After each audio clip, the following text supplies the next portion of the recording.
Hello, good morning students. Yesterday we have completed 2 stanza of this poem and today we will continue the chapter. Today we will see 3rd stanza. Okay, but before going through the chapter, let's have a quick recap of what we have studied yesterday. कल हमने देखा कि हमारी जो बांटने की प्रवृत्ति या लोगों को देने की प्रवृत्ति से ही हमारा जीवन सार्थक होता है और वो जीने योग्य होता है।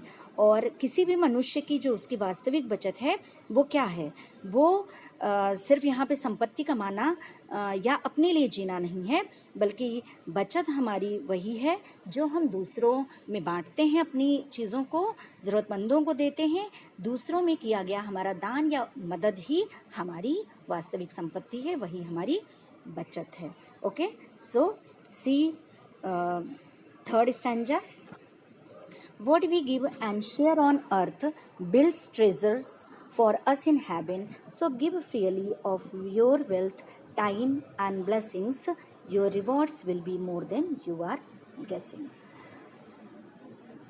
What we now you can see here the meaning. Treasures means खजाना या वैल्यूएबल थिंग, मूल्यवान वस्तुएं, उन्हीं से मिलकर खजाना बनता है। जैसे जितनी भी कीमती चीज़ें होती हैं, हीरा मोती जवाहरात सोना चांदी, इनके मूल्य बहुत ही होते हैं और इन सबको मिलाकर क्या बनता है, ट्रेजर बनता है, खजाना।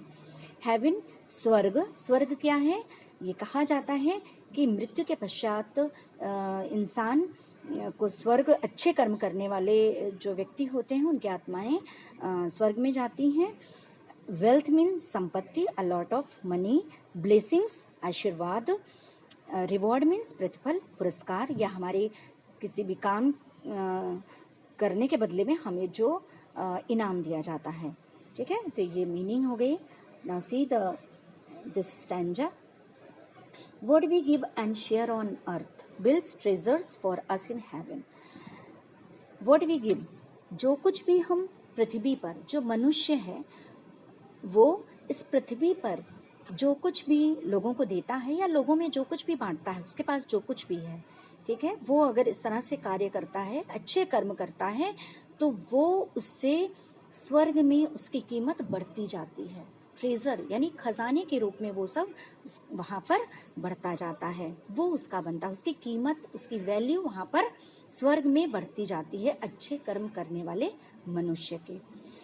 So give freely of your wealth, आपके पास जो भी संपत्ति है, बहुत ही यहाँ पे पृथ्वी पे जो मनुष्य हैं, कुछ मनुष्य बहुत ही ज़्यादा पैसे वाले होते हैं, उनके पास बहुत ही ज़्यादा संपत्ति होती है, तो वो अपनी संपत्ति को दूसरों में जितना ज़्यादा से ज़्यादा खर्च करेंगे, दूसरों के लिए, उनकी हेल्प करने के लिए, मदद करने के लिए, दूसरों की सेवा करने के लिए जितना ज़्यादा अपना जो संपत्ति है उसको दान देंगे मदद करने के लिए, तो खुलकर जितना मतलब कर सकते हैं वो उनको करना चाहिए और अपना समय दूसरों को देना चाहिए मदद करने के लिए, किसी ज़रूरतमंद की और आवश्यकता वाले व्यक्ति की।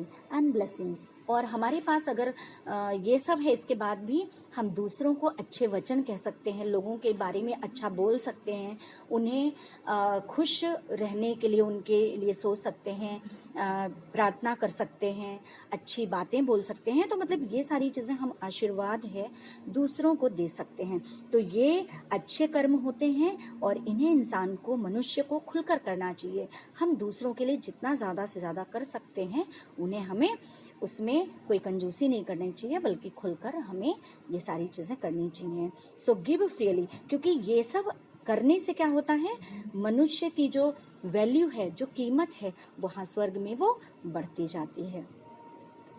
And your reward will be more than you are guessing, आप सोच नहीं सकते, आप अनुमान नहीं लगा सकते हैं कि जो आपके अच्छे कर्म हैं उसके प्रतिफल के रूप में आपको वहाँ पर क्या मिलेगा। आप ये अनुमान भी नहीं लगा सकते, अंदाज़ा नहीं लगा सकते हैं कि आप यहाँ पर अगर अच्छे कर्म करते हैं पृथ्वी पर, धरती पर, तो वहाँ उसके बदले में आपको कितना ज़्यादा प्रतिफल या इनाम के स्वरूप में पुरस्कार मिलने वाला है।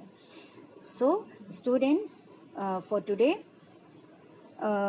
you do this meaning, you learn this meaning, and tomorrow I will complete this chapter. Okay, thank you.